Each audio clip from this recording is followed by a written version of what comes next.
মাওলানা মুয়াজ্জিন বলুন আর মুতাল যত সৃষ্টি রয়েছে সবারই উদ্দেশ্য একটাই যে আল্লাহকে কেমন করে পাবো, বুঝলেন? আল্লাহকে কেমন করে পাবো। যত সৃষ্টি রয়েছে সবাই চাই যে আল্লাহকে কেমন করে পাওয়া যায়, কিন্তু দুঃখের বিষয় হলো এটাই, আল্লাহকে কোন পথে পাওয়া যায় আল্লাহর পথ অনুসরণ না করে আমরা নিজের মন মতন বেছে নিয়েছি। যে যেদিকে পাচ্ছে সে সেদিকে ভাবছে এদিকে গেলে আল্লাহকে পাওয়া যায়। হ্যাঁ, জুম্মার দিন সপ্তাহ মিস কল মারে, জিজ্ঞেস করি কি ব্যাপার, অন্য দিনকে 5 ওয়াক্ত আসো না, আবার জুম্মার দিনে তোমাকে দেখা যায়। বলে হুজুর বুঝবেন না, আল্লাহকে পাওয়ার জন্যে। বলে তাই নাকি? রমজান মাসে একটা মাস রোজা রাখে, 11টি মাস সিচিং ফাঁক, পাত্তা পাওয়া যায় না। ওকে জিজ্ঞেস করলে বলবে একটা মাস হচ্ছে রহমতের মাস, শুধুমাত্র আল্লাহকে পাওয়ার জন্যে। অনেক মানুষ আছে 40 দিন ধরে পিকনিক করে বাইরে যখন চিল্লা করে বেড়ায়, জিজ্ঞেস করি কেন যাচ্ছ? বাপ তো মদ খাচ্ছে আর তুমি বাইরে তাবলিগ করছো, ব্যাপারটা কি? বলে হুজুর আল্লাহকে পাওয়ার জন্যে। বলে তাই নাকি? অনেক হিন্দু ভাইদেরকে দেখি এক হাঁটু গঙ্গার জলে নেমে সূর্যের দিকে মুখ করে অনুসরণ করে ওম গঙ্গেশ্বরী জলেশ্বরী জগৎপতি বিধাতাময়ী। পৃথিবীর বুকে সূর্য রয়েছে বলে দিনের মুখ দেখতে পাই, সূর্য না হলে অন্ধকারে ডুবে মরতাম। সূর্য রয়েছে বলে আমরা উজালা দেখতে পাই, অতএব সূর্যই শক্তিমান। ইনাকে যিনি সৃষ্টি করেছেন মহান স্রষ্টাকে পাওয়ার জন্যে করি। কাউকে চার্চে দেখি যাই কিসের জন্যে? বলে মহান স্রষ্টাকে পাওয়ার জন্যে। গির্জায় মাথা টেকো কিসের জন্যে? না তো মহান স্রষ্টাকে পাওয়ার জন্যে। মুসলমান তুমি 5 ওয়াক্ত নামাজ পড়ো, জলসা করো, মিলাদ মাহফিল করো, কিসের জন্যে? না তো কেবলমাত্র স্রষ্টাকে পাওয়ার জন্যে। নানান জনা নানান রকম পথ আর মত বেছে নিয়েছে, সবারই উদ্দেশ্য একটাই, কেবলমাত্র মহান স্রষ্টাকে কেমন করে পাবো। কিন্তু দুঃখের বিষয় হলো এটাই, মহান স্রষ্টাকে জিজ্ঞাসা না করে আমরা নিজের মন মতন চলি। বুঝতে পারছেন? ধরুন একটা কথা আপনাদেরকে বলি, আমার পুরাতন কথা, তো উদাহরণের জন্য বলছি। আমি এখানে জালসায় এসেছি, আমার জন্য কমিটি ভাইরা অনেক টাকার আইটেম করেছে, 10,000 টাকার বাজেট করেছে শুধুমাত্র আমাকে খুশি করার জন্যে। সত্যি ভাবিয়েন না, এখনো কিছু খাইনি, টাইম ছিল না, ওইটাকে চা খেয়ে এসেছি। এমনি উদাহরণের জন্য বলছি, বুঝলেন তো? অনেক টাকা খরচা করেছে, আমাকে বলছে ভাই খাসির মাংস খান না। বলে চলবে না ভাই, থাইরয়েড আছে। বলে রসগোল্লা রসমালাই, বলে ও তো চলবে না যেহেতু সুগার আছে। আল্লাহ রহমত সব নেই, হ্যাঁ এক্সাম্পলের জন্য বলছি। বললে ভাই তেলে ভাজা, বলে তো আরও চলবে না, তেলে ভাজা মুখের মজা পেটের সাজা। বলে কি খাবেন? বলে আমি কোথাও এলে গেলে সময় পেলে ভালো হলে কেউ দিলে 1 কাপ চা খাই, বাকি ডাল চাল আতপ চাল মুরগির ঝাল এসব কিচ্ছু চলে না ভাই। বলে কি হলে দরকার ছিল? বলে আমার জন্য শুধু আলু সেদ্ধ, হ্যাঁ ডাল সেদ্ধ আর আলু ভর্তা হলেই যথেষ্ট ছিল, এত টাকা প্রয়োজন ছিল না খরচা করার। কমিটি তখন মাথা চুলকাচ্ছে আর বলছে হাইরে হাইরে, একবার যদি জিজ্ঞেস করতাম হুজুরকে আপনি কি খেতে ভালোবাসেন, তাহলে কি হতো? হুজুরও খুশি হতো, আমাদের এত টাকা বাজেট ফালতু নষ্ট হতো না। শুধু হয়েছে কি নিজের মন মতন করেছি, হুজুরকে জিজ্ঞাসা করি নাই, নিজের মন মতন করার জন্যে এত টাকা বেফালতু চলে গেল। রব্বুল আলামিন ইয়া আকরামাল আকরামিন, মাবুদ তুমি বলো তোমাকে পাওয়ার জন্যে নানান জনা নানান রকম পথে অনুসরণ করে, কিন্তু তোমাকে কোন পথে পাওয়া যাবে? আমার আল্লাহ বলছে শোনো, মাইয়ুতির রাসূলা ফাকাদ আতা আল্লাহ, যদি আমার পথ অনুসরণ করতে চাও তাহলে আগে আমার নবীর পথ অনুসরণ করো। যারা রসুলের ইত্তেবা করলো, রসুলের পথ অনুসরণ করলো, মহান আল্লাহকে পেয়ে গেল। সুবহানাল্লাহ বলেন। এবার এই কথা শুধু মুসলমানদেরকে নয়, পৃথিবীর বুকে যত সৃষ্টি রয়েছে সকল সৃষ্টিকে বলা হয়েছে মহান স্রষ্টাকে পেতে গেলে মহান স্রষ্টার প্রেরিত দূত নবী মুস্তাফাকে অনুসরণ করো, তাহলে মহান স্রষ্টাকে পেয়ে যাবে। বলে কেমন করে? ওম মন্ত্রিম মহারিষি উচ্চারণ পধারিত সর্বেষ্টমী ওমকার করুলমা ভূমণ্ডলী ভূনারা। পৃথিবীর বুকে এমন একজন মহামানব দুনিয়ার বুকে আবির্ভাব হবে। আপনারা জানেন কিছুদিন আগে পিতেশ্বরীতে মসজিদ থেকে মিনার থেকে যখন মাইক ফেলে দেওয়া হচ্ছে, অনেক জায়গায় বলছে কি প্রবলেম ভাই, বলে 5 ওয়াক্ত আজান দেওয়া চলবে না। আবার কেউ কেউ বলছে আজান দিতে পারো কিন্তু মাইকে দেওয়া চলবে না, সাউন্ডলেস করতে হবে, সাইলেন্টে আজান দাও, আজানের শব্দতে ঘুমের ডিস্টার্ব হচ্ছে, অতএব আজান দেওয়া চলবে না। কিন্তু এরা যদি জানতো কখনো আজানের বিরোধিতা করতো না। বলে কেমন করে? রামায়ণ বলো, গীতা বলো, মহাভারত বলো, প্রত্যেক ধর্মগ্রন্থে আমার ইসলামের কথা বলা হয়েছে। বলে কেমন করে? জেনে রাখো এমন একজন অন্তিম মহারিষি পৃথিবীর বুকে জন্মগ্রহণ করবে। ওই মহান ঋষি উচ্চালম পধারিত পৃথিবীর বুকে উচ্চ স্বরে উচ্চ আওয়াজে উচ্চালম পরব শান্তি, উচ্চ স্বরে শান্তির বাণী ডাক দিবে, কল্যাণের জন্য ডাক দিবে। আমরা যে মসজিদে বলি হাইয়া আলাস সালাহ হাইয়া আলাল ফালাহ, এসো নামাজের দিকে, এসো কল্যাণের দিকে, তাই বলছে শোনো ওই নবী প্রত্যেকটা মানুষকে উচ্চ স্বরে শান্তির জন্য ডাক দিবে, কল্যাণের জন্য ডাক দিবে। উনার ডাকে যদি সাড়া দিতে পারো, এখানেও কামিয়াব হবে, ওখানেও লাভবান হবে। আমার কথা বুঝতে পারছেন? বুঝতে পারছেন আপনারা? হ্যাঁ, প্রথমে একটা মুখ থাকে, আবার হারিয়ে গেছে, আবার আনতে বহু সময় লাগবে। আজকে একটু অন্য ধাঁচে আপনাদেরকে কথা বলছি। আমার তো ঠান্ডা শরীর, অসুস্থ খুব, বুঝলেন। কিন্তু আপনাদের মাস্টারমশাই, আমার বাপি ভাই এবং জালসার কমিটি বৃন্দ, ইনারা বহুত ভালোবাসে। আমি তো এখানে এর আগে মনে হয় 2-1 বার এসেছি, হ্যাঁ 3 বার হয়তো। তো যাই হোক, কিন্তু আমি আসি না, কিন্তু ডিরেকশন দিই, বক্তাগুলো আসে। হ্যাঁ, তো ইনশাল্লাহ এবার আমি আর আসা হয়েছে।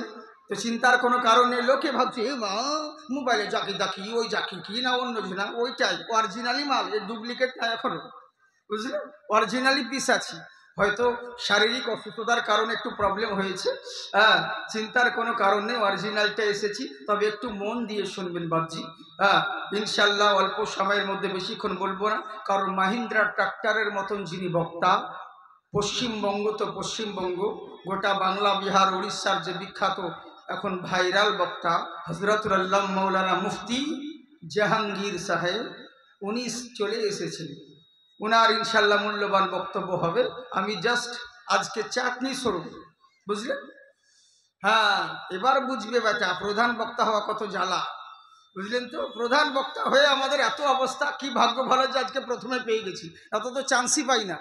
হ্যাঁ, সব লাস্টে দিয়ে দেয়। তো যজ্ঞে ইনশাআল্লাহ চিন্তার কোনো কারণ নেই। হ্যাঁ, উনি আছেন, ওনার মূল্যবান বক্তব্য আপনাদেরকে শুনতে হবে। আমার সিনিয়র ভাই উনি ওকে বসেই আছেন, আপনাদের শুধুমাত্র অপেক্ষা, একটু মনোযোগ সহকারে শুনুন। একবার হাত উঠিয়ে বলেন তো আল্লাহু আকবার। হ্যাঁ, বাহ বাহ। আমার কথা বুঝতে আপনাদের অসুবিধা হচ্ছে কি? একটু কথা তোতলা ভাব লাগছে কি? লাগতে পারে, কেন বলুন তো, আমার টাটকা অপারেশন হয়েছে। হ্যাঁ, 4 মাস হলো, বেশি নয়। ব্যাঙ্গালোরে, মানে গালে একটা ছোট্ট টিউমারের কারণে পুরো গলা কাটা রয়েছে, এর জন্য একটু সমস্যা হবে। হ্যাঁ, আস্তে আস্তে করে, যাই হোক, আমাকে তো টাইম দেওয়া হয়েছিল যে 3 বছর কথা বলা যাবে না, কিন্তু আল্লাহর কি রহমত, 3 মাস পরেই আমি কথা বলতে লেগেছি। হ্যাঁ, সবই আল্লাহর দান, আস্তে আস্তে ঠিক হয়ে যাবে, চিন্তার কোনো কারণ নেই। তবে একটু মন দিয়ে শোনো মা বোন, তোমাদেরকে অনুরোধ করব, তোমরা যেমন জালসা শোনো বেশি, পঞ্চরসে, মেলাতে, খেলাতে, সিরিয়ালে, সব জায়গায় তোমরা বেশি থাকো, জালসাতেও তোমরা বেশি থাকো। কিন্তু দুঃখের বিষয় হলো এটা, তোমরা যেমন জালসা শোনো বেশি, তোমরা বেশি ভুল বোঝো। এরা ভুল বোঝেও বেশি। হ্যাঁ গো, আপনারা শুনেছেন মনে হয় মোবাইলে, আমি বাংলাদেশে বলেছিলাম, শহর দিঘিতে কি সিলেটে, যাই হোক, কেন বলেছিলাম জানেন তো? স্টেজে উঠে বলেছিলাম যে শুনে রাখো, আল হায়াউ নিসফুল ইমান, যার লজ্জা শরম আছে তার ইমান আছে, যার লজ্জা শরম নেই তার ইমান নেই। কেন বলেছিলাম জানেন? দুঃখের জন্য বলেছিলাম। আরে কমিটিরা বক্তাকে নাড়া লাগাতে লাগাতে স্টেজে নিয়ে আসছে, আর মা বোন উদাম হয়ে রাস্তায় ঘুরে বেড়াচ্ছে, এদের কোনো খবরই নেই, শান নেই। বুঝেছেন? যে মৌলবি আসছে, বক্তা নিয়ে আসছে, কোনো খবরই নেই। যখন ধাক্কা লেগে যেতে হচ্ছে, হুজুর দেখেছে, মানে ধাক্কা লাগার পর আবার ও চলে যায়, একটু সাইডে চলে যাওয়ার পর বলছে, কেমন মৌলবিজি যে একটু রাস্তায় যাচ্ছে তো একটু গলার শব্দ করে না কেন? মৌলবি কি অ্যাসিস্ট্যান্ট নিয়ে সামনে ঘুরবে না কি, মাইক নিয়ে বলবে মা বোন এখন হুজুর বেরোচ্ছে, যারা উদাম হয়ে আছো ঢাকো। কেন তোর হুঁশ নাই? আমরা কি তোর ভাসুর হই না শ্বশুর হই? এরই লেগেই বলেছিলাম, যার লজ্জা শরম নেই তার ইমান নেই, যার লজ্জা শরম আছে তার ইমান আছে। তো ওই জালসার বাড়িতে যেখানে থাকতে দিয়েছিল ওই জায়গাতে একটা মেয়ে এসে বলছে, হুজুর আমার ইমান আছে। ভালো কথা, তো ইমান থাকলে ভালো। তো আচ্ছা বোন তোমার কেমন ইমান? বলে আপনি যে জালসায় বললেন না যার লজ্জা শরম আছে তার ইমান আছে, আমার হুজুর ভীষণ লজ্জা, ভীষণ ইমান। আমি চিন্তা করলাম যে পুলিশ আছে, সিকিউরিটি গার্ড, কেউ আমার সঙ্গে ভয়ে কথা বলে না, আর এই ডাইরেক্ট এসে আমার সামনে কথা বলতে লাগলো। আচ্ছা তো তোমার কীরকম লজ্জা, কীরকম শরম বোন বলো তো? বলে হুজুর আমাকে বোরখা পড়তে খুবই শরম লাগে, বোরখা পড়তে খুবই লজ্জা লাগে। আচ্ছা বলুন এটা ইমানি লজ্জা হলো না শয়তানি লজ্জা হলো? ওকে কোন লজ্জার কথা বলেছিলাম কি শুনে বসে আছে। এরই লেগে বলছে, সোনামুখী ভুল শোনো না, ভালোভাবে শোনো, হ্যাঁ মন দিয়ে শুনবে তাহলে হবে। একবার মোহাব্বতের সঙ্গে জোরে বলে সুবহানাল্লাহ। তোমার পুন্না দামন বিছা কে মাंगो হুজুর দেंगे জরুর দেंगे। সুবহানাল্লাহ বলেন। আমার না হলে আওয়াজ বসেছে, আপনাদের তো বসেনি। तुम अपना दामन बिछा के मांगो हुजूर देंगे जरूर देंगे, दिलों को काशा बना के मांगो हुजूर देंगे जरूर देंगे, तुम अपना दामन बिछा के मांगो हुजूर देंगे जरूर देंगे। তাই জেনে রাখো, ওই যে মহামানব পৃথিবীর বুকে আবির্ভাব হবে, তিনাকে অনুসরণ করলেই মহান আল্লাহর অনুসরণ করা হবে। মহান আল্লাহ বলেন, হে ঈমানদারগণ, ওয়ালা তাহিনু ওয়ালা তাহজানু, তোমরা চিন্তিত হইও না, তোমরা টেনশন করো না, দেশের পরিস্থিতি দেখে কখনো ঘাবড়িয়ে যেও না, কখনো টেনশন করো না যে অমুক পার্টি চলে এলে মুসলমানদের অবস্থা খারাপ হয়ে যাবে। কেউ বলছে অমুক দল ক্ষমতায় এলে মুসলমানের অবস্থা খারাপ হবে। এক একজনা এক এক রকম কথা বলতে থাকে, কিন্তু আমার আল্লাহ বলছে, শোনো তোমাদের টেনশনের দরকার নেই, তোমরা ঘাবড়াবে না, তোমরা চিন্তিত হবে না। ওয়া আনতুমুল আলাউনা, জেনে রাখো আমি আল্লাহ বলছি তোমরাই হবে জয়ী, তোমাদের হবে উচ্চশীল, সম্মানের উচ্চ শিখরে তোমরাই থাকবে। শর্ত হলো একটা, ইন কুনতুম মুমিনিন, শুধু তোমাদেরকে মুমিন হতে হবে। কি হতে হবে? হ্যাঁ মুমিন হতে হবে। কিন্তু মুমিন কাকে বলে? আমরা তো সবাই মুমিন, সবাই মুমিন নয়, কিন্তু নাম কেউ আসতে মুমিন, চোখে দেখতে পাই না, নাম নজর আলী। ভালো কথা কাউকে বলি না, নাম আদর আলী। যার বাপ কোনোদিন সোনা চোখে দেখেনি তার নাম সোনালী, যার রূপের কোনো বাহার নেই তার নাম রূপালী, যার গায়ের গন্ধে পাশে 1 মিনিট বসে কেউ থাকতে পারে না তার নাম আতর আলী, যে এত কালো কুচকুচা দেখতে তার নাম সফেদ আলী। বেটা রাত 10টার পরে কুকুরের ভয়ে বেরোই না, নাম দেখো বাহাদুর আলী। বুঝলেন? আমরা তো এরকম নাম কেউ আসতে মুসলমান মুমিন, ওই রকম মুসলমান হলে হবে না। কেমন? আমার রাসূল বলেন, লা ইউমিনু আহাদুকুম হাত্তা আকুনা হাব্বা ইলাইহি মিন ওয়ালিদিহি ওয়া ওয়ালাদিহি ওয়ান নাসি আজমাইন।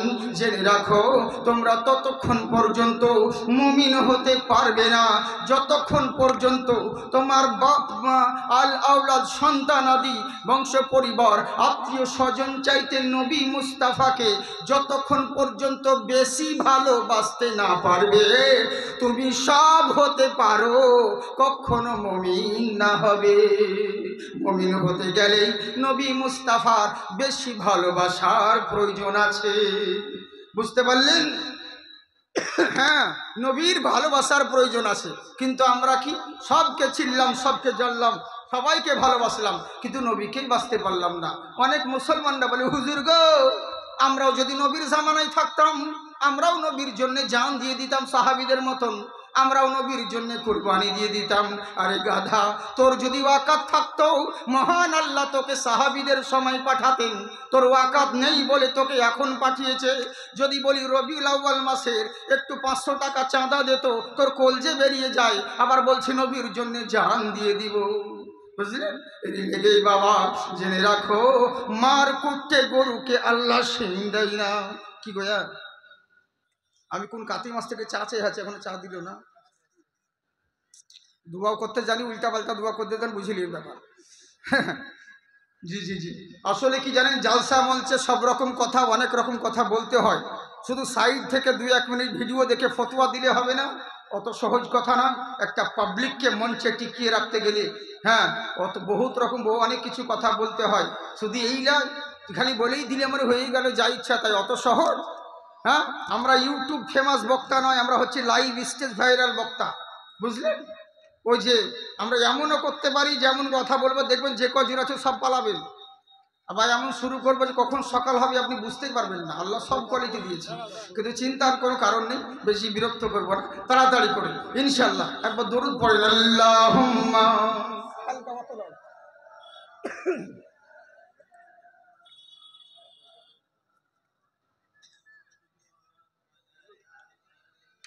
সাইয়্যিদিনা সাল্লাল্লাহু তাআলা আলাইহি ওয়াসাল্লাম। যাই হোক, মন দিয়ে শুনেন, খুব মূল্যবান কথা বলছি বাবজি। হ্যাঁ, অনেকজন অনেক রকম অনুরোধ করেছে, জাকির ভাই এটা বলবেন, কে বলছে ভাই এটা বলবেন, কে বলছে ভাই ওটা বলবেন। আমি বলছি ভাই আগের মতন কি আর হয়? এখন ওরকম বিরক্ত করলে হয়? কি বলবো? আর ইন্টারনেটে তো পুরো কি বক্তব্য নেই, তো আধা কিছু কেউ 15 মিনিট শুনেছে, কেউ 20 মিনিট। আমার তো নিজস্ব কোনোই নেই, তো লোকে ইন্টারনেটে শুনে এবার বলছে ওটা কি হবে, এটা কি হবে, এরই জন্য খুব সমস্যার মধ্যে আছে। তো যাই হোক, আমি ক্লিয়ার আপনাদেরকে কথা বলেই দিব মোহাব্বতের সঙ্গে। একবার 2 হাত তুলে বলেন আল্লাহু আকবার। সবাই উঠাচ্ছেন না কেন? 2 হাত তুলে বলেন আল্লাহু আকবার। মাশাআল্লাহ। জি, কি বলছে দেখুন, আমার রাসূল সাল্লাল্লাহু আলাইহি ওয়াসাল্লাম বলেন, মুমিন হতে গেলে কি করতে হবে? নবী মুস্তাফার মহব্বত করতে হবে। কেমন মহব্বত? জেনে রাখো, ওয়াইনা আমিনু বিমিসলি মা আমানতুম বিহি ফাকাদ ইহতাদাও। সাহাবীরা যেমন ঈমান এনেছে নবীর প্রতি, ওই রকম যদি তোমরা ঈমান আনতে পারো হেদায়েত হয়ে যাবে। ফামান তাবিয়া হুদায়া, যারা হেদায়েত হয়ে গেল, ফালা খাউফুন আলাইহিম ওয়ালা হুম ইয়াহজানুন, তাদের এহ জগৎ এবং পরজগৎ কোথাও ভয় হবে না, কারণ মহান আল্লাহ তার জিম্মা নিয়ে নিবে। এবার কেমন ভালোবাসা, শর্টকাটে এগিয়ে যাই, কেমন নবীর প্রতি ভালোবাসা চিন্তা করুন। সাহাবায়ে কেরাম নবীকে কতটা ভালোবাসতো, আহারে কেমন মহাব্বত। হযরতে আবু তালহা রাদিয়াল্লাহু তাআলা আনহু নবী মুস্তাফার দরবারে হাজির হলেন অসুস্থ সন্তানকে নিয়ে। নবীকে বলছেন, হুজুর গো, দীর্ঘদিন ধরে বাচ্চাটা অসুস্থ রয়েছে, কিছু একটা ব্যবস্থা করুন। আমার নবী বলেন, চিন্তিত হয়ো না, কি হয়েছে বলো? বলল, হুজুর আমার ছেলে অসুস্থ রয়েছে। আমার নবী বলছেন, শোনো, আল্লাহ যদি তোমার ছেলেকে মেরেও দেয়, যদি মরেও যায়, জানবে আল্লাহ যা করে ভালোর জন্যে করে। তোমার ছেলে যদি বেঁচেও যায়, তাও জানবে আল্লাহ যা করে ভালোর জন্যে করে। আসা আন তাকরাহু খাইরান ওয়া হুয়া খাইরুল লাকুম ওয়া আসা আন তুহিব্বু শাইয়্যান ওয়া হুয়া শাররুল লাকুম। জেনে রাখো, এমনও তো জিনিস হতে পারে যে জিনিসটাকে তুমি ভালো মনে করছো, অথচ ওর মধ্যে খারাপ লুকিয়ে আছে। আবার এমন জিনিস আছে ওরকে খারাপ বলে দূরে সরিয়ে দিচ্ছ, অথচ ওর মধ্যে আল্লাহ ভালাই লিখে রেখেছে। আল্লাহু ইয়ালামু, সবই আল্লাহ জানেন, ওয়া আনতুম লা তা'লামুন, তোমরা কেউ জানো না, তবে এইটুকু বিশ্বাস করো, আল্লাহ যা করে তা ভালোর জন্য করে। করে না বাবা?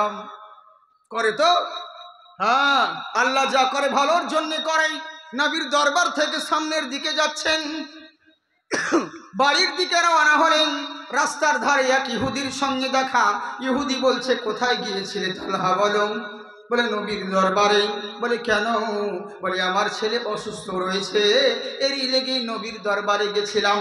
সাহাবার কথা শুনে ইহুদি বলতে লাগলো, পাগল তো অনেক দেখেছি, তোমার মতন তো বোকা দেখি নাই, তোমার মতন তো বুর্বক দেখি নাই। বলে, কেন এমন কথা বলছো? বলে, কেন বলবো না? আরে তোর ছেলে অসুস্থ হয়েছে, ডক্টরের কাছে যাবি, কোনো গণকের কাছে যাবি, হেকিম কবিরাজের কাছে যাবি না, তো নবীর দরবারে কেন গিয়েছিলি?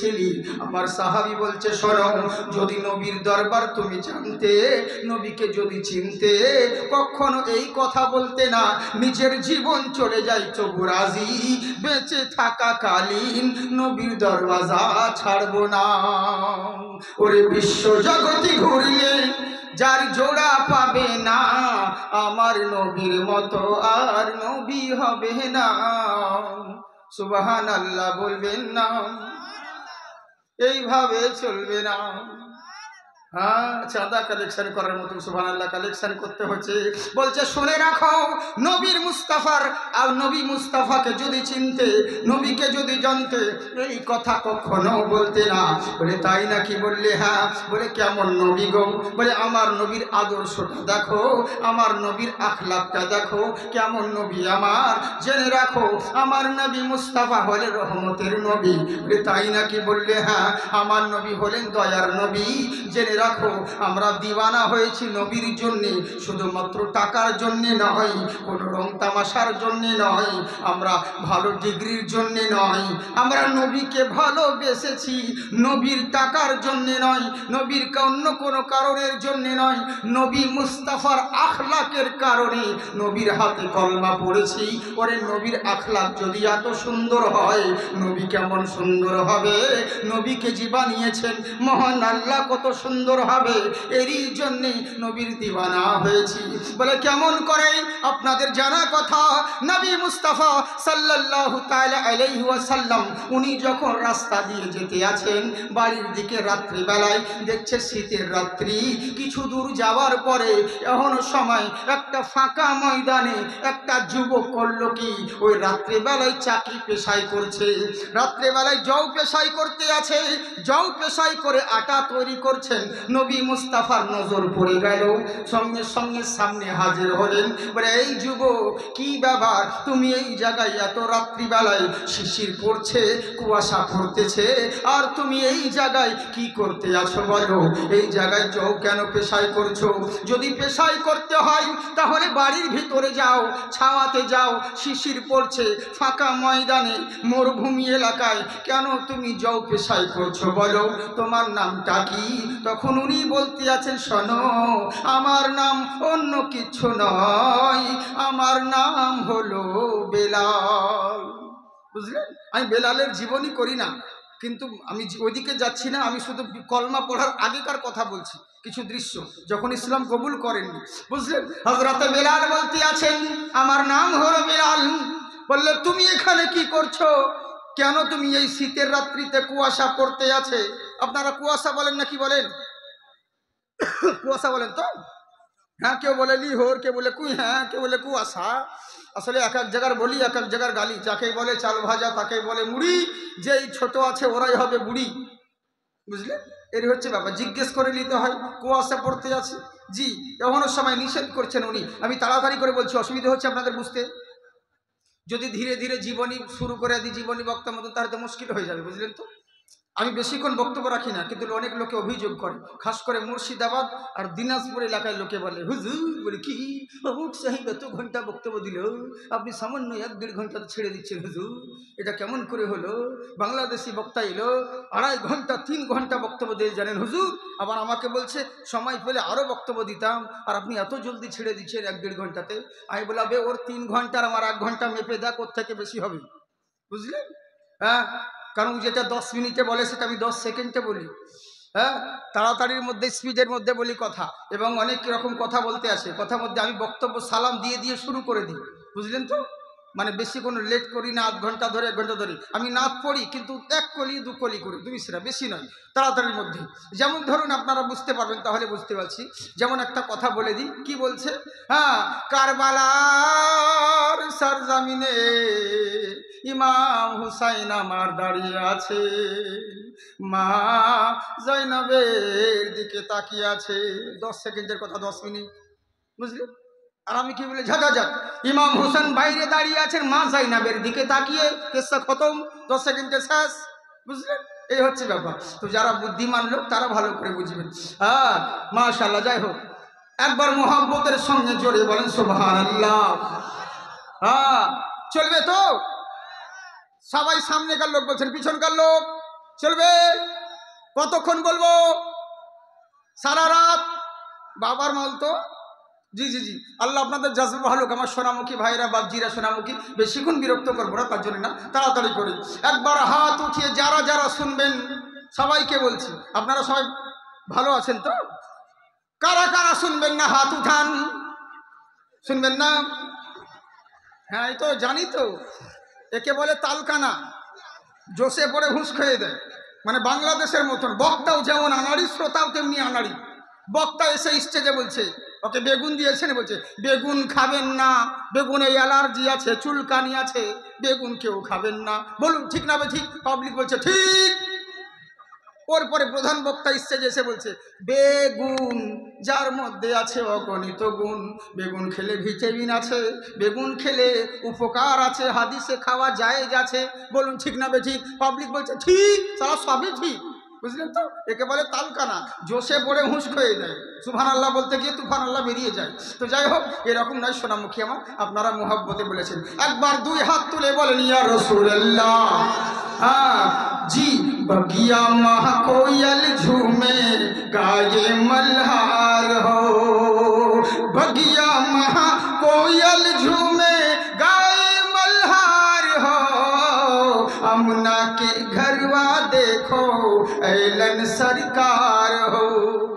আর বেশি বলবো না খো, তাই বলতে আছেন শোনো কি ব্যাপার, এই কুয়াশা পড়তে আছে রাত্রে বেলায়, আর তুমি এই জায়গায় কি করতে আছো? কুয়াশা পড়তে আছে রাত্রে বেলায়, আর তুমি এই জায়গাতে কেন ঝৌ পেশাই করছো? মন দিয়ে শোনেন, কেন ঝৌ পেশাই করছো রাত্রে বেলায়? উনি তখন কান্না করতে লাগলো, বলে আমি যাই করি না কেন, কে আপনি গো? এই রাস্তা দিয়ে কত মানুষ হেঁটে চলে যায়, কেউ জিজ্ঞেস করে না, আপনি জিজ্ঞাসা করছেন? বলে শোনো, এরই লেগে জিজ্ঞাসা করছি, কেন তুমি রাত্রে বেলায় ফাঁকা ময়দানে ঝৌ পেশাই করছো? যুবকটা কান্না করতে লাগলো, বলে হুজুর আর বলবেন না, আমি যেই মালিকের কর্ম করি উমাইয়া বিন খাল, বদমাস এত জালিম লোক আছে, এ আমাকে অত্যাচার করে, আমাকে জুলুম করে, নির্যাতন করে। আজকে 3 দিন ধরে হুজুর আমাকে প্রচন্ড জ্বর এসেছে, শরীর কাঁপছে, কি করব? জ্বরের জ্বালায় আমি একটু ঘুমিয়ে পড়েছিলাম। উমাইয়ার নজর যখন পড়েছে, তখনকার মানুষ কি জানেন তো, এরা গরিবকে গোলামকে মানুষই মনে করতো না। এদের মধ্যে যে একটা আত্মা আছে এটা ওরা জানতোই না। যেমন দেখেছে ঘুমিয়ে আছে, বাস পিছনে রেখেছে, বললে বাম কাজ কাম ফেলে দিয়ে ঘুমোচ্ছিস কেন? আমি বললাম শোনো উমাইয়া, আমি কাজ কাম ফেলে ঘুমাই নাই, আমার শরীর অসুস্থ রয়েছে, জ্বরে জর্জরিত হয়ে গেলাম, এরই লেগে কষ্ট হচ্ছে, তাই ঘুমিয়ে আছি।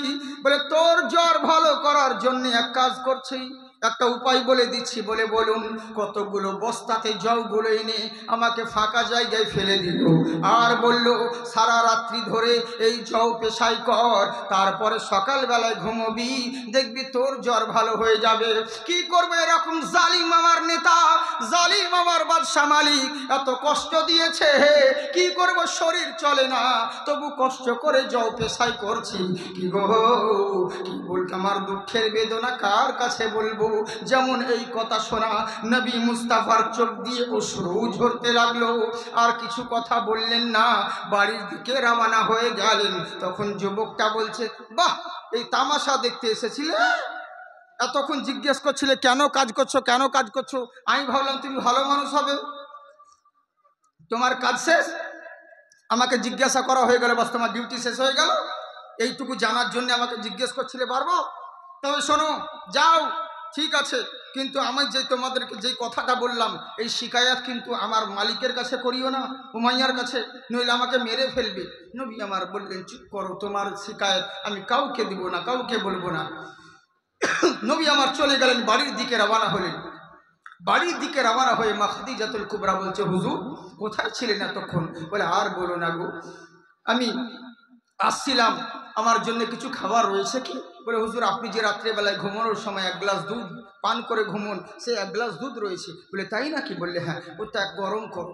দুধটাকে গরম করা হল, গরম করার পরে একটা কটোরার মধ্যে নবীকে নিলেন। নবী মুস্তাফা আমার কটোরাটা নিয়ে চলে গেলেন রাস্তা দিয়ে, কোথায়? নিজে পান করলেন না, ওই যুবকটার কাছে, বেলালের কাছে এসে বলেন, বেলাল, বলে কি বলছেন আপনি আবার এসেছেন?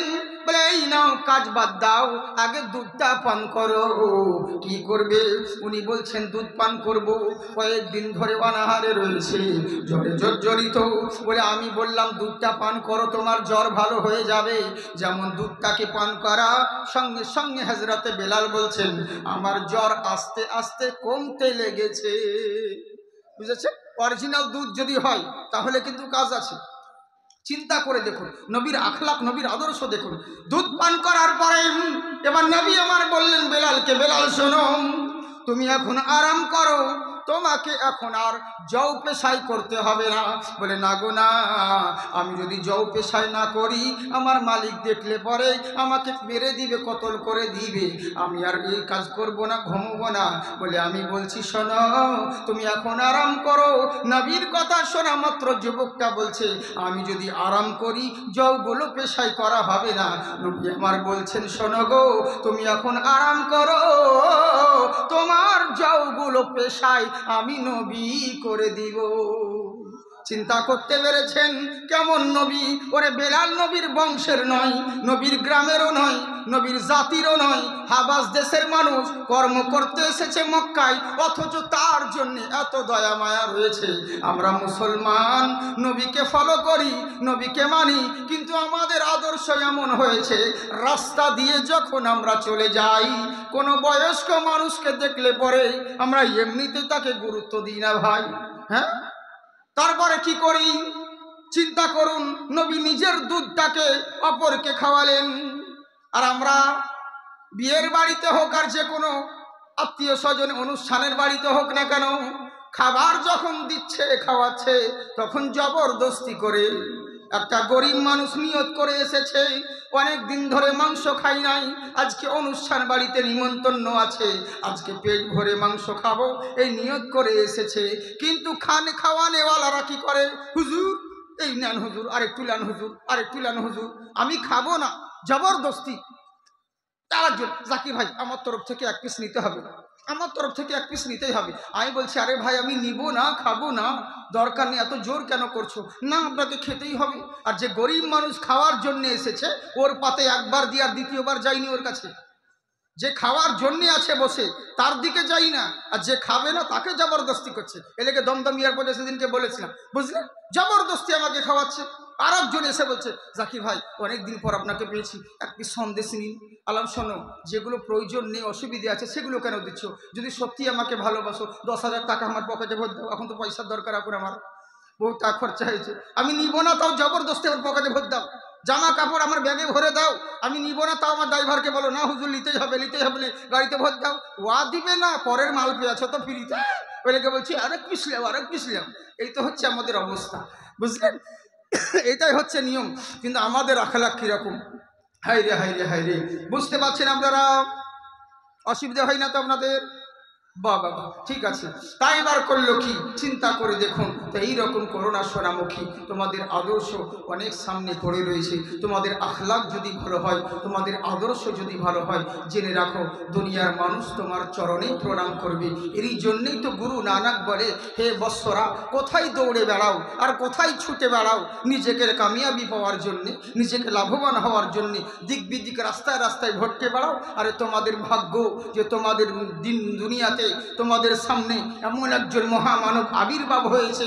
যদি মনে করো দুনিয়ার বুকে বেঁচে থাকাকালীন তুমি তো মরে যাবে, আজকে হোক বা কালকে হোক, একদিন তো তোমাকে মরতে হবে, তোমার ধন সম্পত্তি সমস্ত মানুষ বিলীন করে নিবে।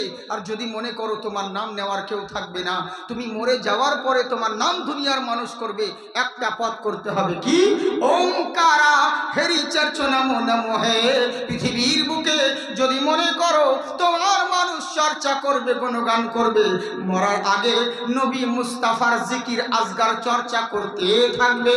তুমি মরে যাওয়ার পরে দুনিয়ার মানুষ তোমার চর্চা করবে। মারহাবা বলেন। কোন নবী চিন্তা করুন, কেমন নবী আর কোন নবীর কথা বলা হয়েছে। আরে কেমন নবী, অনেকজন বলে কেন ওই নবীকে মানতে যাব, অনেকজন বলে ওই নবীর কথা কেন মানবো, ও তো মুসলমানদের নবী, ও তো টুপিওয়ালাদের নবী, ওরাই তো নবীকে মানবে, ওরাই তো ফলো করবে, আমরা কেন নবীকে মানতে যাব। জেনে রাখো মুসলমানের নবী শুধু মুসলমানদের জন্য নয়, আল্লাহর যত সৃষ্টি রয়েছে সকল সৃষ্টির জন্য নবী মুস্তাফা রহমত হয়ে এসেছেন। বলে তাই নাকি? বললে হ্যাঁ, মহান স্রষ্টা যেমন সমগ্র সৃষ্টি জগতের জন্য রব হলেন মহান আল্লাহ, তেমনি সমগ্র সৃষ্টি জগতের জন্য রহমত হলেন রাসূলুল্লাহ। বুঝতে পারলেন? কেমন নবী চিন্তা করুন। অনেকজন বলে চিল্লায় না, মা বোন চাচায় না, সোনামুখী কলজা আমার, তোমরা ভালো গো, আল্লাহ তোমাদেরকে ভালো রাখো সোনা, তোমাদের জন্য অফার আছে। মমতাজে 1000 টাকা দিচ্ছ, তোমাদের যে 1000 টাকা বেড়েছে এর জন্য তোমাদের উপর অবদান কোনো মৌলবীর নাই, আমার অবদান বেশি রয়েছে। ইন্টারনেটে দেখবে লক্ষ্মী ভাণ্ডারের ব্যাপারে বড় বড় সেলিব্রিটি নেতা মন্ত্রী তাদের সামনে আমার ওয়াজ রয়েছে বিভিন্ন স্টেজে, হ্যাঁ বিভিন্ন কলেজে যখন সেলিব্রিটি হিসেবে 2-4 মিনিট ভাই, আমি শুধু তো জালসা মঞ্চের বক্তা না, সব স্টেজে করতে হয়। তা বলে ওই অন্যান্য দুনিয়াবি রং তামাশার স্টেজ নয়, বুঝলেন তো। হয়তো কোনো জায়গায় গেস্ট হিসেবে কোনো হয়তো অনুষ্ঠানে কেউ ডাকলো, ওই ডাক, সেটা আলাদা বিষয়। তো এই হচ্ছে ব্যাপার। তেরি লেগেই তো শোনো, তোমাদের লক্ষ্মী ভাণ্ডারের জন্য আমি বেশি নিবেদন করেছি। তবে সামনে তোমাদের খুব 2025-এ অফার আসছে, তোমাদের বেতন বাড়ছে, কত টাকা করে বাড়বে আর কবে থেকে পাবা এখন বলবো না, পরে বলবো, লাস্টের দিকে ইনশাল্লাহ বলার চেষ্টা করব, বুঝলে তো। চিন্তা করো না, দোয়া করব ভুল করে যেন অন্যজনের অ্যাকাউন্টে টাকা তোমাদের অ্যাকাউন্টে চলে আসে, বুঝলে তো। আর যদি টাকা দান চাইবো, যদি না দাও তাহলে এমন দোয়া করব এই যে ফিঙ্গারই মিলবে না শেষবেলায়, তখন তোমার লিঙ্কও হবে না, ওই আপডেটও হবে না, টাকাও পাবে না, সব গেল। এরই লেগে বলছি, হ্যাঁ মেয়ে ছেলে বলছে ভালো কি জাকির বলবি, ঠিকই তো ঠিকই তো, ওরা মনে মনে বলছে, হ্যাঁ হ্যাঁ, চিন্তার কোনো কারণ নেই। আচ্ছা বেশ ঠিক আছে, দেন। মেয়ে ছেলে 100 টাকা দিয়েছে, ওই 100-200 রাখিয়েন না, খুঁজছা কখন পকেটে ভরে নেবো, যখন চাইবো যখন দিবি। হ্যাঁ, তো যাই হোক, মা বোন সত্যি খুব ভালো গো, আল্লাহ আপনাদের এদিকের মা বোন খুব ভালো। মা বোন তোমরা ভালো থেকো, আমার সোনামুখী মা, কলিজার টুকরা, তোমরাই তো ভালো গো। তোমাদের সরকাররা, তোমাদেরকে আমাদের দরকার। তোমাদের বিরুদ্ধে কথা বলে তো লাভ নেই, কারণ আমি একটা দিন জলসা করতে এসে মেয়েদের ব্যাপারে বলে কি দরকার, মেয়েদের বিরুদ্ধে বলে তো আমি তো পালিয়ে যাব, কিন্তু বিপদে পড়বে এলাকার মৌলবীগুলো, ইমামগুলো, ওদের ভাত তো ওদের হাতে, বুঝলেন তো। যখন ওর বাড়িতে পালি পড়বে, রান্না বান্না ওরাই তো করবে, আপনি তো শাকসবজি বাজার করে এনে দিয়ে চলে গেলেন, কিন্তু রান্না বান্না ওরাই দিবে। যদি ভাতের তলে বীজ ভরে দেয় তাহলে তো সব গেল ভাই। এরই লেগে বলছি মা বোন তোমরা ভালো, আর যা বলছি তোমাদের লেগে তোমরা মাইন্ড করবে না, ও আমাদের দিকের মেয়েদের কথা বলছি, তোমরা খুব ভালো, চিন্তা করো না। একবার মহব্বতের সঙ্গে হাত উঠিয়ে বলেন আল্লাহু আকবার। তাই বলছে শোনো, ওই যে মহান আল্লাহর তরফ থেকে আবির্ভাব হয়েছে, কে না তো ওই যে মহামানব আবির্ভাব হয়েছে বলে, তাই নাকি শুনে রাখো, আল্লাহ যেমন সমগ্র সৃষ্টি জগতের জন্য রব হলেন আল্লাহ, তেমনি সমগ্র সৃষ্টি জগতের জন্য রহমত হলেন রাসূলুল্লাহ। হিন্দু ভাইরা বলে, আমার সনাতন ভাইরা বলে, মহান স্রষ্টার কৃপা ছাড়া কেউ কোনোদিন স্বর্গ যেতে পারে না। আমরাও বলি আল্লাহর রহমত ছাড়া কেউ কোনোদিন জান্নাতে যেতে পারে না। আমরাও বলি, ওরাও বলে। আবার আমরা যারা হক্কানি বেরেলি তারা বলে আল্লাহর নবী ছাড়া কেউ কোনোদিন জান্নাতে যেতে পারবে না। যত ইবাদত করো, যতই মুত্তাকিন হয়ে যাও, আল্লাহর নবী ছাড়া কেউ কোনোদিন জান্নাতে যেতে পারবে না। এখানে কিছু মানুষের অ্যালার্জি হয়ে যায়। আরে ভাই কথাটা আগে বুঝ, কথাটা বুঝ, না বুঝে কেন উল্টো পাল্টা মন্তব্য করছিস? বলে কেমন করে? হিন্দু ভাইরাও যেমন বলেন মহান স্রষ্টার কৃপা ছাড়া কেউ কোনোদিন স্বর্গ যেতে পারে না, আমরা বলি আল্লাহর নবী ছাড়া কেউ কোনোদিন জান্নাতে যেতে পারে না। দুটো কথাই হলো এক। বলে কেমন করে? কৃপাময় সংস্কৃত ভাষা, কৃপা মানে হচ্ছে করুণা, বাংলাতে বলি দয়া। আল্লাহর দয়া ছাড়া কেউ জান্নাতে যেতে পারে না। আরে গাধা, দয়া হলো বাংলা ভাষা, এর আরবি হলো রহমত, আর রহমত ছাড়া মানে রহমত আর অন্য কেউ নয়, রহমতটাই তো হলেন আমার নবী মুস্তাফা, তিনি হলেন রাহমাতাল লিল আলামিন। তাই লাখ কথার একটা কথা সমান, আল্লাহর রসূল ছাড়া কেউ কোনোদিন জান্নাতে যেতে পারে না। বুঝতে পারলেন? তাই এরই লেগেই বলছে শোনাও, ওই মহামানবকে তিনার চর্চা বেশি বেশি করো। বলে কেমন করে? তখন অনেক ভাইরা বলে জাকির ভাই, তুমি যেই মহামানবের কথা বলছো ওটা তো আমাদের কথা বলা হয়েছে, তোমার নবীর কথা বলা হয়নি। হ্যাঁ হ্যাঁ, আমার নবীর কথা বলা হয়েছে। বলে কেমন করে? চন্দ্রিমা কুণ্ঠকারী পৃথিবীর বুকে ওই যে মহামানব আবির্ভাব হবে, আসার পরে আসমানের চন্দ্রকে দু টুকরা করে দিবে। আসমানের চাঁদ দু টুকরা কোনো মোল্লা করেনি, রাসূলুল্লাহ করেছেন। তাই বলছে শোনো, ওই নবীকে প্রয়োজন আছে, উনি সেই মহামানব। বলে কেমন মহামানব? পৃথিবীর বুকে পূর্মিদাম পূর্ণ না মহা, পৃথিবীর বুকে আচ্ছা বলো তো দেখি, চন্দ্র রয়েছে, সর্বশক্তিমান হলো চন্দ্র, সর্বশক্তিমান হলো সূর্য। চন্দ্র রয়েছে বলে রাত্রে জ্যোৎস্নার আলা দেখো, সূর্য রয়েছে বলে দিনের মুখ দেখতে পাও, উজালা দেখতে পাও। সূর্য আর চন্দ্র রয়েছে বলে দিন আর রাত্রি তোমাদের জীবন যাপন করো। একবার যদি সূর্য আর চন্দ্র স্ট্রাইক হয়ে যায়, ধর্মঘট করে যায়, পুরো পৃথিবী ধূলিসাৎ হয়ে যাবে, কিসসা খতম হয়ে যাবে। তাই গুরু নানক বলে শোনাও, পৃথিবীর বুকে ওই আসমানের চন্দ্র আর আসমানের সূর্য যদি না উদয় হয়, পৃথিবী তো অন্ধকার হয়ে যাবে, পৃথিবী ক্লোজ হয়ে যাবে, সব শেষ হয়ে যাবে। কিন্তু টেনশন করবে না। বলে কেমন করে? মহানবম পধারিত ভূমণ্ডলী, পৃথিবীর বুকে ওই মহান নবীকে এক জায়গায় দাঁড় করিয়ে দাও। সূর্যের দরকার হবে না, চন্দ্রের দরকার হবে না, বিশ্ব নবীর বডির আলোতে সারা পৃথিবী আলোকিত হবে। বুঝলেন? আল্লাহু আকবার বলেন। তাই সেই নবীর আদর্শকে যদি মানতে পারো, তোমরা এখানেও কামিয়াব হবে, ওখানেও লাভবান হবে। তাই জেনে রাখো, সেই নবী মুস্তাফার আদর্শ কত সুন্দর। দেখুন, নবী আমার বললেন, আজকে তুমি ঘুমো, তোমার যাও আমি পেশাই করে দিচ্ছি। এখান থেকে বলছিলাম, আগে বলবো না ছেড়ে দিব? বলেন বলবো? সত্যি বলছেন? বাহ! কারা কারা শুনবেন হাত উঠান। বাবা বাবা, এখন সবাই হাত উঠাবেন না, অন্য সময় তখন বাবা ইনকলাব জিন্দাবাদ, বডি থাকবে মাথা বাদ, বডি পাকিস্তান মাথা কারগিল। আমার তো পুরাতন ডায়লগ হয়ে গেছে এগুলো সব। কতজন বলে জাকির ভাই তুমি বলো আমরা বাদ, যদি করো প্রতিবাদ ধর থাকবে মুন্ডুবাদ। আমি বলি ভয় করি না বে, আমার জন্মস্থান মুর্শিদাবাদ। বুঝলেন তো? যে হাত আল্লাহ আল্লাহ রসুলের নামে উঠে, সে হাতে কোনোদিন লাকুয়া পড়ে না। বুঝলেন বাবা সোনা? মহাব্বতে হাত উঠিয়ে বলেন আল্লাহু আকবার। তাই বলছে শোনো, তোমার যাও আমি পেশাই করে দিচ্ছি। নবী মুস্তাফা আমার বললেন, বেলাল কিন্তু ঘুমিয়ে আছে আর বারবার এমনি এমনি করে দেখছে যে লোকটা আছে না চলে গেল। যদি চলে যায় আমি তো ফেঁসে যাব। কি এমন দরদি রে, কেউ জিজ্ঞাসা করে না। আর এই মানবটা আমাকে দুধ পান করালো, আমার জও পেশাই করে দিচ্ছে। যাই হোক, বেলাল ঘুমিয়ে পড়লেন। নবী আমার জও পেশাই করার পরে এবার করলো কি, ওই জও আটার বস্তাটা তার মাথার কাছে রেখে নবী চলে গেলেন। যাওয়ার পরে পরের দিন হয়ে গেল। পরের দিন আবার দেখছে বেলাল ওই জও পেশাই করছে ফাঁকা ময়দানে। নবী আমার আসার পরে বলছে, বেলাল আজকে তোমাকে জও পেশাই করতে হবে না, আজকেও তুমি এখন আরাম করো, তোমার জও পেশায় আমি করে দিচ্ছি। বেলাল হাত ধরে নিয়েছে। আগে বলুন আপনার পরিচয়টা কি, কে আপনি গো?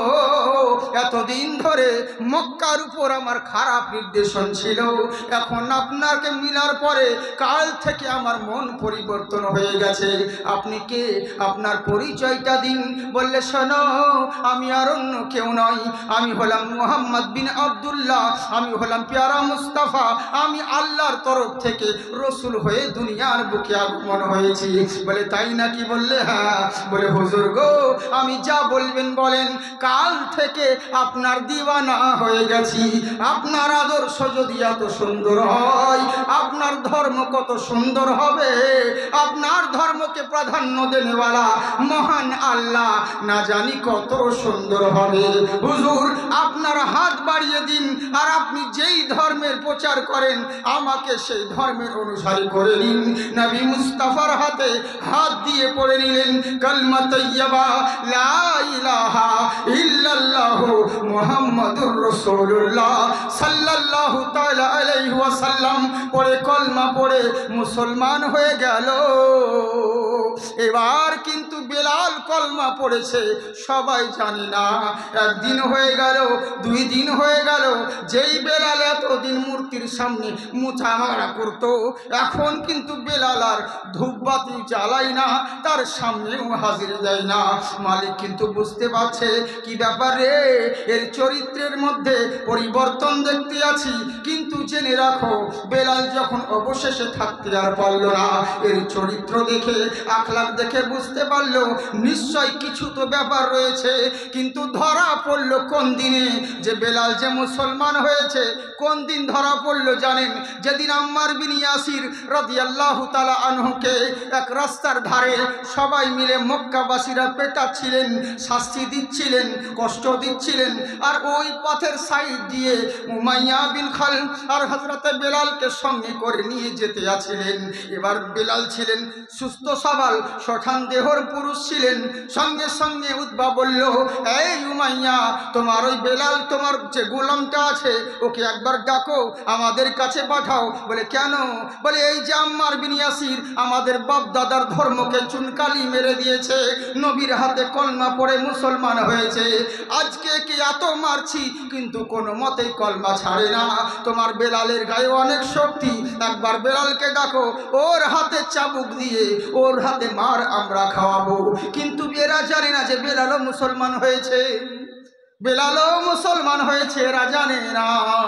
অবশেষে করল কি, হযরতে বেলালের হাতে যখন চাবুক দিয়ে দিল, বেলাল তাকাচ্ছেন, আর আম্মার বিন ইয়াসির কিন্তু জানেন যে বেলালও মুসলমান আছে। উনি মনে মনে বলছেন, বেলাল ভাই, তুমি কোনো রকম ভাবে, আমার কষ্ট হচ্ছে, চাবুকের বাড়ি 2 বাড়ি আমাকে লাগিয়ে দাও, একবার আঘাত করে দাও, কারণ আমি কষ্ট পাচ্ছি পাই, এরা যেন তোমাকে কষ্ট না দেয়, তুমিও তো মুসলমান, এরা কেউ জানে না, আজ যদি তুমি আমাকে আঘাত না করো তাহলে এরা জেনে যাবে। এই মনে মনে বলতে আছেন, কিন্তু বেলাল দেখুন, উনি দোগলা মুসলমান নয়, উনি করলেনটা কি, চাবুকটাকে নিয়ে বেলাল যেমন আম্মার বিন ইয়াসিরের দিকে মারতে যাবে, মারার সঙ্গে সঙ্গে চাবুকটা ঘুরিয়ে নিয়ে উমাইয়া বিন খালফের দিকে চাবুক করে দিল। বললে, শুনে রাখো এই গাদ্দারেরা, তোমরা কি ভেবে নিয়েছো আম্মার বিন ইয়াসির শুধু একাই মুসলমান হয়েছে? ওরে অনেক আগে আমিও নবীর হাতে কলমা পড়ে মুসলমান হয়ে গেছে। যেমনই বললেন, এরা সবাই অবাক হয়ে গেল। বুঝলেন? বেলালকে জিজ্ঞাসা করা হলো, তুমি তো নাও বলে পারতে। বলে, শোনো, আমি দোগলা মুসলমান নই, আজকে যা হবার হবে, কিন্তু জেনে রাখো বেঁচে থাকাকালীন নবীর কলমা ছাড়বো না। হ্যাঁ, নবীর কলমা কোনোদিন ছাড়বো না। আমি যে নবীর দিওয়ানা হয়ে গেছি। এই বেলাল এমনই একদিন হলো যে নিজের জীবন পর্যন্ত নবী মুস্তাফার জন্যে দিয়ে দিয়েছেন, নবীর জন্য কত কষ্ট সহ্য করেছেন। শেষ পর্যন্ত ওদিকে আমি যাচ্ছি না, ওদিকে তো আপনাদের শোনা ঘটনা। সেই হযরতে বেলালের মতন আশিক হতে হবে। কেন? বেলাল কিসের জন্য নবীর হাতে কলমা পড়েছিলেন? কোনো ধন দৌলতের জন্য নয়, নবী মুস্তাফার আখলাকের কারণে বেলাল মুগ্ধ হয়েছিল, দিওয়ানা হয়েছিল। তাই আবু তালহা বলছে, শোনো, যতক্ষণ বেঁচে থাকবো ততক্ষণ পর্যন্ত নবীর দরওয়াজায় যাব, কোনোদিন নবীর দরওয়াজা ছাড়বো না। তাই ইহুদিকে সাইড করে হযরতে আবু তালহা সন্তানকে কোলে করে নিয়ে বাড়ির দিকে রওনা হলো। বিবি জিজ্ঞাসা করে, স্বামী, নবী কি বললে? বলে, চিন্তা করো না, নবী বলেছেন আমার ছেলে সুস্থ আছে, যদি মরেও যায় আল্লাহ যা করবে ভালোর জন্যে করবে, যদি বেঁচেও যায় তাও জানতে হবে আল্লাহ যা করে ভালোর জন্যে করে। এখান থেকে বলছিলাম, মনে আছে? হ্যাঁ, আবার ঠিক জায়গায় এসছি না? হ্যাঁ, চিন্তার কোনো কারণ নেই। সামনে বলবো না, ছেড়ে দিব বলেন? আপনাদের বিরক্ত লাগে না? সত্যি বলছেন? সত্যি নবীর দিওয়ানা তো বটে। আহা হা হা, তো নবী মুস্তাফাকে ভালোবেসে এখানে 5 জন ব্যক্তি নাই, 5 জন ব্যক্তি নবী মুস্তাফার জন্য 5,000 করে টাকা দিবেন। 50,000, 20,000, 25,000 বলে আপনারা দিবেন, আপনার আলাদা বিষয়। কিন্তু নবীর খাতিরে, নবীকে ভালোবাসার জন্য দেখি 5,000, বেশি নয়। আমার বক্তব্যে সব রকমই থাকে, বুঝলেন তো? কিন্তু ব্যাপারটা হচ্ছে, যখনই আমরা তো কালেকশন বক্তা নই, কিন্তু আজকে কেউ নেই, এরই জন্যেই হ্যাঁ, নবীর মাদ্রাসা বলুন, মসজিদের জন্য, খোদার ঘরের জন্য হ্যাঁ, কিছু একটু যদি করে দেয়। কদিনকার দুনিয়া বাবজি, আজকে আছেন কালকে নাও থাকতে পারেন। কি হলো? ওখানে বসছেন বসছেন, আমি ভাবলাম লোকটা কিছু হলো নাকি। জি জি জি, ওরকম হতেও পারে। তো আসলে আমার শারীরিক অসুস্থ, বুঝলেন তো, খুব প্রবলেম, কখন যে কি হয় বোঝা বড় মুশকিল। হ্যাঁ, খুব টেনশনের মধ্যে আছি, দোয়া করবেন আল্লাহ যেন সুস্থ রাখেন, হায়াত দারাজ করেন, বুঝেছেন। এই মসজিদের ইমাম সাহেব অসুস্থ আছেন, ইনশাল্লাহ আল্লাহ পাক তিনাকে সুস্থ করুন। হ্যাঁ, তার ওসিলাতে আল্লাহ আমাকেও যেন আগে সুস্থ করে, বলেন আল্লাহ আমিন। মেলা লোকে জাল সালিয়ে থুয়েছি, যদি না যায় কি গায়ে দিবি, ওরা তো বুঝবে না, বুঝতে পারছেন। হ্যাঁ গো, হ্যাঁ, খুব টেনশনের মধ্যে আছি, জানি না, তবে আল্লাহ যাকে ভালোবাসেন তাকে পরীক্ষা করে। ওই আনারুল ইসলাম ফোনে, নারায়ে তাকবীর, আনারুল ইসলাম সাহেব 10,000 টাকার দাতা, বলুন জিন্দাবাদ। একজন হয়েছে, আর একজন আনারুল ভাইয়ের জোড়া, আনারুল ভাইয়ের জোড়া, আর একজন নাই কেউ 10,000 বালা 5,000, কিন্তু 5টা চেয়েছে, ওদিকে ভুলিয়ে না বা, বুঝলেন তো। হ্যাঁ, ইনশাআল্লাহ মা বোন তোমাদেরকেও বলি সোনামুখী। हाँ, इसलिए तो जाते हैं उम्मती मदीने में, उम्मती मदीने में। उधर के हाथ उठा चुका नहीं, हाथ देखा लो, পয়সা দেবো না। আসলে চোরের নজর কিন্তু পকেটের দিকে থাকে, বুঝলেন তো, এই হচ্ছে ব্যাপার। হ্যাঁ, লোকাল বাসগুলো যেমন কেউ যদি হাত এমনি করে তো অভাব আমরা দাঁড়াতে বলছি, সঙ্গে সঙ্গে বাস স্লো করে দেবো, এরকম হচ্ছে ব্যাপার।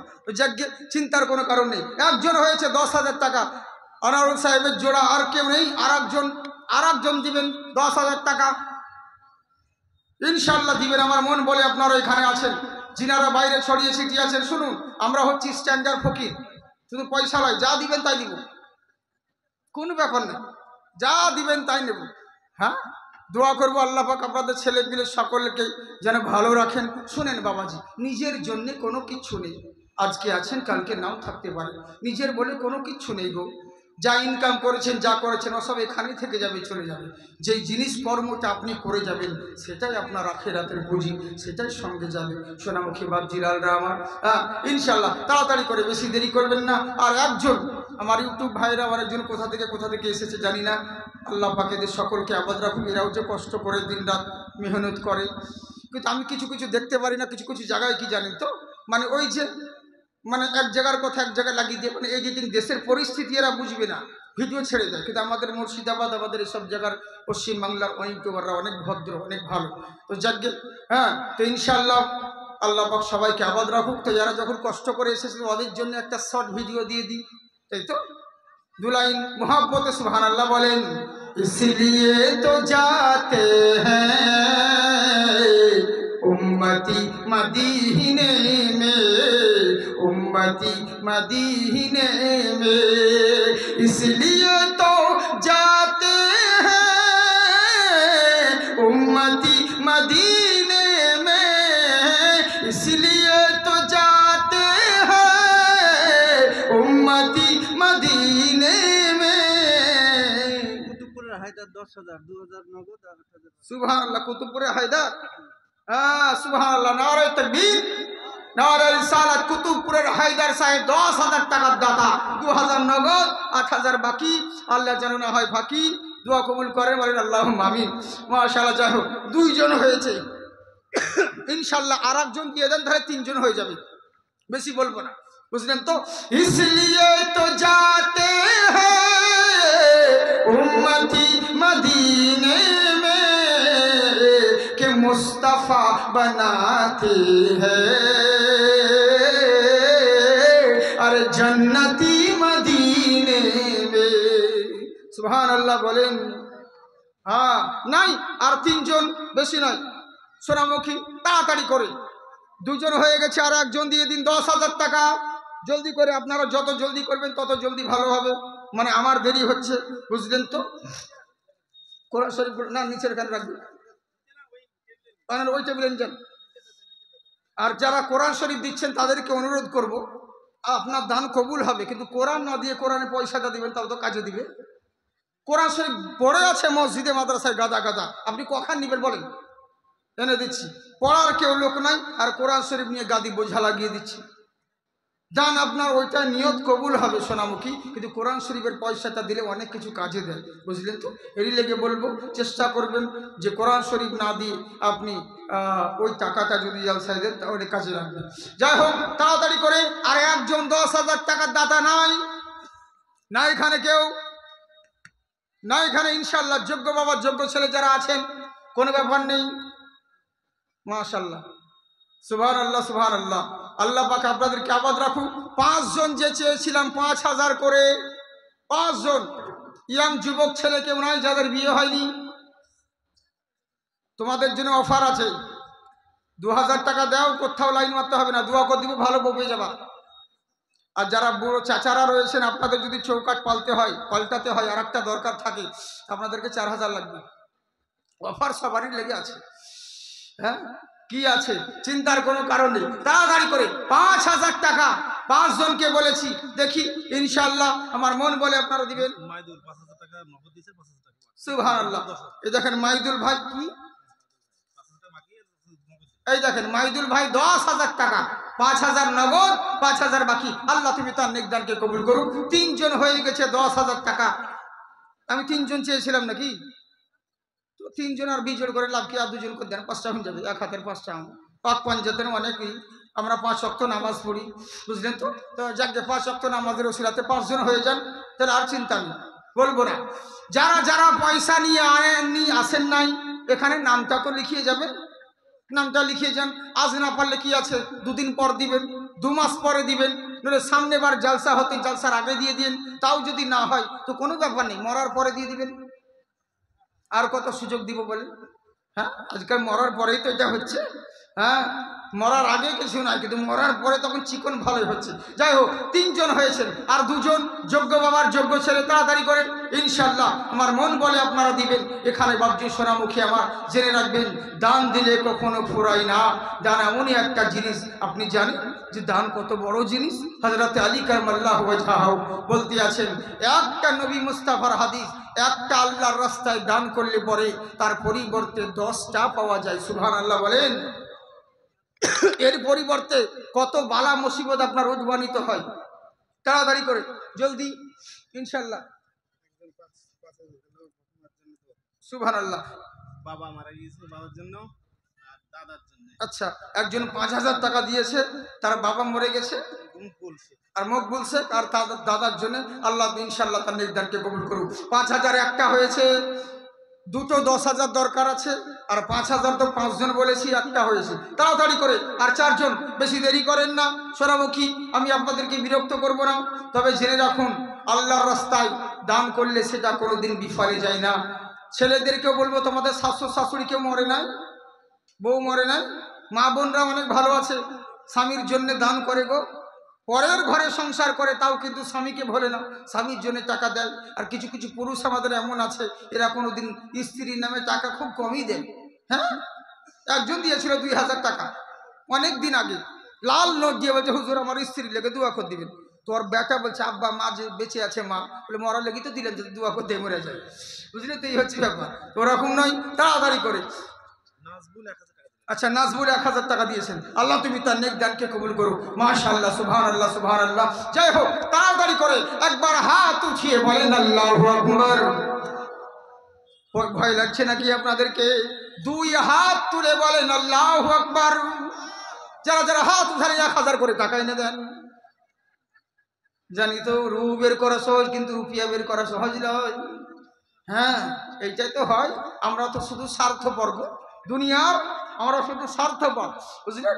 যাই হোক, এখন কালেকশন হচ্ছে, ভিডিও করতে হবে না। সোহেল রানা 5,000 টাকা, 2,000 এখন আর 3,000 বাকি। আচ্ছা, 3,000 বাকি। আল্লাহ তুমি তার নেকদানকে কবুল করো। মকবুল কত?